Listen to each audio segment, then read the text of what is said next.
আসসালামু আলাইকুম সবাইকে। আশা করি আপনারা সবাই ভালো আছেন। আলহামদুলিল্লাহ আমরাও ভালো আছি। গরমে শরীর ঠান্ডা রাখতে হেলদি একটি ডেজার্ট আইটেম তৈরি করার জন্য আজকে চলে আসলাম। এর জন্য আপনাদের পুরো ভিডিওটা দেখতে হবে আমি কিভাবে এই ডেজার্ট আইটেমটা তৈরি করি। এর জন্য আমি পরিমাণ মতো পাত্রে পানি নিয়ে নিয়েছি এবং এর সাথে গুঁড়ো দুধ দিয়ে দিয়েছি এবং হাফ কাপ পানির মধ্যে 1 চা চামচ কাস্টার্ড পাউডার গুলিয়ে এই দুধের মধ্যে দিয়ে দিলাম যাতে দুধটা খুব তাড়াতাড়ি ঘন হয়ে যায়। আপনারা কাস্টার্ড পাউডারের পরিবর্তে কর্নফ্লাওয়ারও ইউজ করতে পারেন 1 চা চামচ। এতে করে দুধটা তাড়াতাড়ি ঘন হয়ে আসবে। এরপরে দুধটা নামিয়ে আমি একটা পাত্রে পরিমাণ মতো পানি নিয়ে এরকম গরম হয়ে আসলে এর মধ্যে দিয়ে দেব 2 কাপ পরিমাণ সাবু।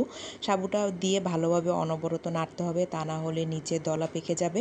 এভাবে নাড়তে নাড়তে যখন এটা 80% মতো এরকম সিদ্ধ হয়ে আসবে তখন আপনারা নামিয়ে ঠান্ডা পানি দিয়ে ভালোভাবে সাবুটা ধুয়ে নিতে হবে, তাহলে এইভাবে ঝরঝরা হবে।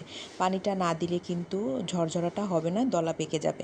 এরপরে এই ঠান্ডা দুধের মধ্যে আমি দিয়ে দিব এই সাবুগুলো, দিয়ে ভালোভাবে নেড়ে চেড়ে আমি এটা ফ্রিজের মধ্যে রেখে দিব, কারণ ফালুদা যত ঠান্ডা হবে ততই খেতে খুব মজা লাগবে।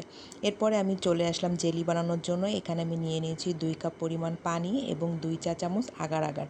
প্রতি কাপের 1 কাপ পানির জন্য 1 চা চামচ আগার আগার ইউজ করতে হবে। আমি এখানে 2 কাপ পানি নিয়েছি, এর জন্য 2 চা চামচ আগার আগার নিয়ে 2 টেবিল চামচ চিনি ইউজ করেছি। এখানে আমি যেহেতু সব কিছুই মিষ্টি মিষ্টি, এর জন্য আমি চিনিটাও কম দিয়েছি। এরকম 2-3 মিনিট রান্না করার পরে আমি জেলোটা নামিয়ে নিব। এই যেরকম ঘনত্বটা এরকম হয়ে এসেছে। এরপরে জেলোটা নামিয়ে এর মধ্যে আমি ফুড কালার ইউজ করেছি। আমার কাছে লাল আর সবুজ ছিল, যার কারণে আমি এই দুইটা কালার ইউজ করেছি। আপনারা চাইলে অন্য কালারও ইউজ করতে পারেন এবং ভালো করে কালারগুলো আমি গুলিয়ে নিব যাতে কোনো দলা পেকে না যায়। এরপরে জেলোগুলো কিছুক্ষণের জন্য আমি ঠান্ডা করে তারপর নর্মাল ফ্রিজে রেখে দেবো আধা ঘন্টার জন্য। আধা ঘন্টা পরে জেলোটা আমার সেট হয়ে গিয়েছে। এরপরে আমি একটা ছুরির সাহায্যে জেলোগুলো ছোট ছোট করে আমি কেটে নেব। জেলোগুলো দেখতে খুবই ভালো লাগছিল। জারিফ তো কয়েকটা জেলো খেয়েই ফেলেছিল, ওর কাছে খুব ভালো লেগেছে। আর আগার আগারটা পরিমাণ মতোই দিতে হবে, কম দিলে নরম হয়ে যাবে আর বেশি দিলে শক্ত হয়ে যাবে। আমারটা একদম পারফেক্ট হয়েছে, দেখতে পাচ্ছেন। আর এরপরে আমি এখানে কিছু ফ্রুট কেটে নিয়েছি। আমার কাছে ছিল ডালিম আর আপেল। আপনারা চাইলে আপনাদের পছন্দ মতো আরও অনেক ফ্রুট এখানে ইউজ করতে পারেন। এরপরে প্রয়োজনীয় আরও উপকরণ সব কিছু আমি এখানে নিয়ে নিয়েছি। এরপরে ফালুদার মধ্যে সব কিছু আমি মিক্সড করে দেবো। প্রথমে আমি আইসবারগুলো দিয়ে দিলাম, এরপর কেটে রাখা ফ্রুটগুলো দিয়ে দিচ্ছি, এরপরে দিয়ে দেবো কেটে রাখা 2 রকমের জেলো এখানে, এরপরে দিয়ে দেবো বাদাম কুচি আর পরিমাণ মতো রুয়াবজা।